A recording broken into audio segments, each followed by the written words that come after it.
guys, it's Mandy from MandyleePlays, and in this episode I'm going to talk about the big bombshell that Nintendo threw at us at the end of their E3 conference. So, let's get started.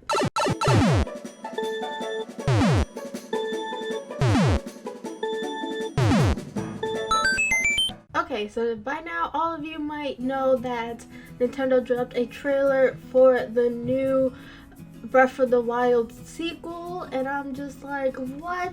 My head was blown. I was so excited.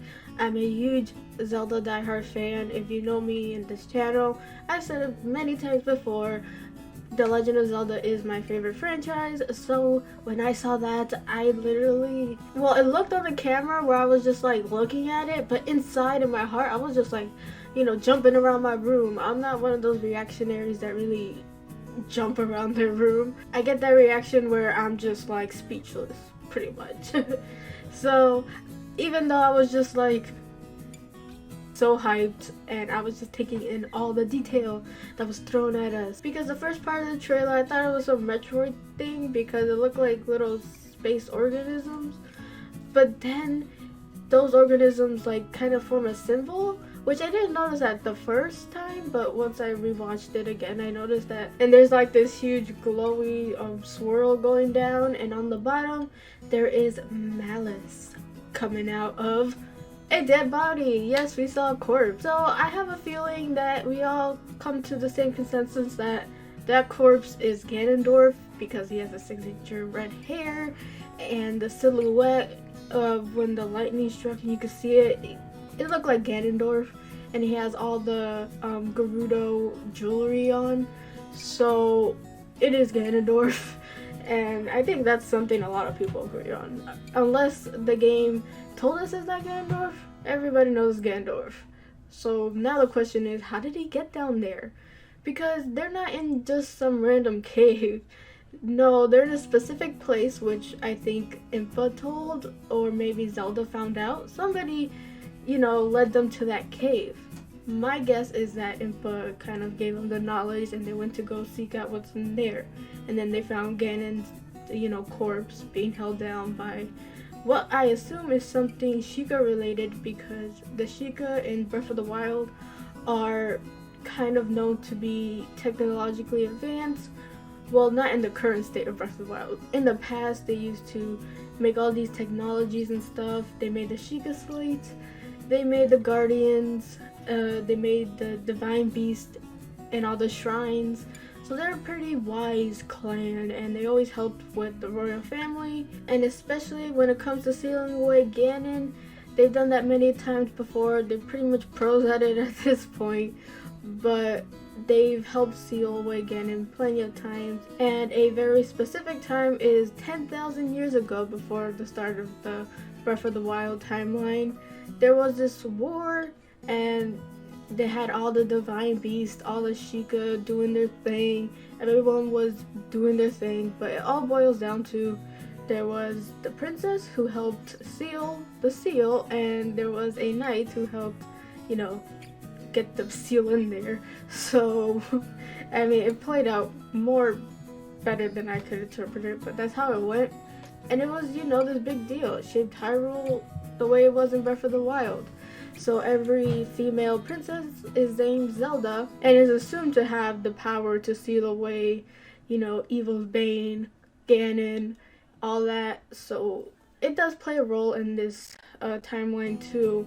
Now there's something else I want to put in, and that is the events that happen in Skyward Sword. Yes, the game that nobody likes because of the waggle controls plays a huge pivotal element in the story and lore of Breath of the Wild. So why I bring up Skyward Sword is because of the, perpetual cycle of the hero, the princess, and the evil villain, is because this demon demise cursed Link, the first Link, and cursed Hylia, aka Zelda.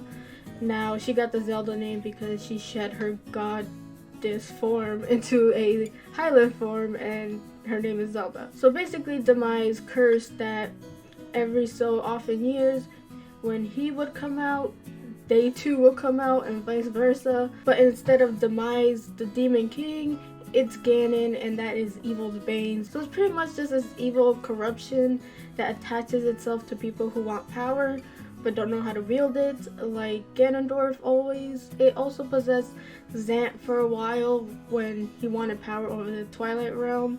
So pretty much Ganon is evil's bane. It's the embodiment of evil, malice, everything nasty, and it just takes the host. So it's pretty much a parasite. That's the best way I could explain it. And that's where our chosen heroes come into play, and the multiple Zeldas down the line. Because where there is Ganon, there has to be Link or Zelda.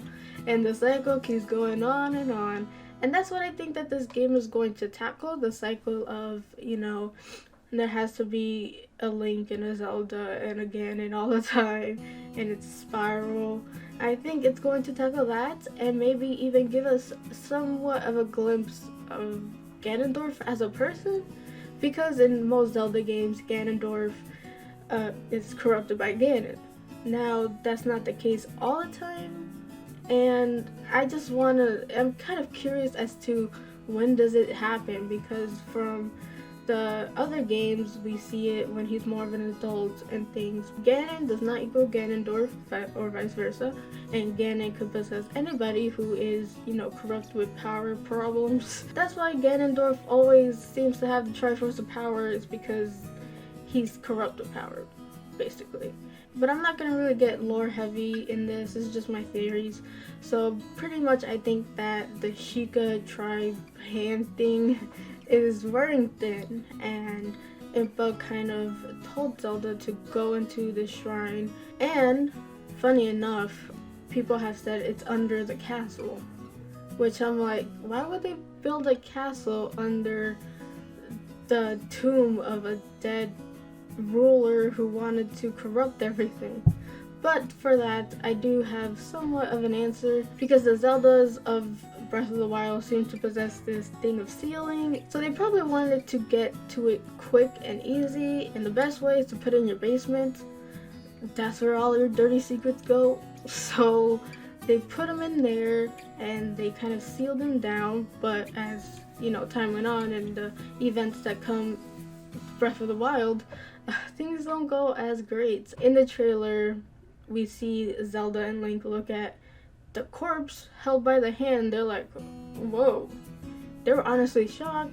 I was shocked. We all were shocked. And then this, you know, high-paced music starts playing, and then we get cutscenes and scenes of things of a lot of hands. There's Link and Zelda holding hands. There's the hand holding Ganon. And then we got a clip of Zelda looking at Ganon's hand. And then most importantly, we got Link sucking up some kind of power in his hand. So yeah, there's a lot going on, and I can't wait until more stuff about it comes out. It's in development, so if it's anything like Breath of the Wild, then it might take long, but they are using the same assets and stuff from Breath of the Wild, so hopefully that will make it a little bit more quicker and easier to build up a sequel to the game, and a proper one at that. People are saying it's gonna be dark, and I'm like, I'm all for that. And I do have some solid theories that may come to fruition or may not, but I am going to, you know, from this point on, do more theories on the upcoming game of Zelda, because oh my god. Okay, and that's all I had to say, just gushing about the new Breath of the Wild trailer we got, and my thoughts and kind of theories on what is happening in that scene. So if you like the video, please give me a like, and if you like my content and want to see more, hit that subscribe button, and while you're down there, hit the bell too. And while you're down there, leave me a comment on what do you think this Breath of the Wild or Zelda sequel is gonna be. Do you have any predictions, theories? Let me know, and you could catch me on Twitter at MandyleePlays. Hope you guys have an awesome day and play a good game.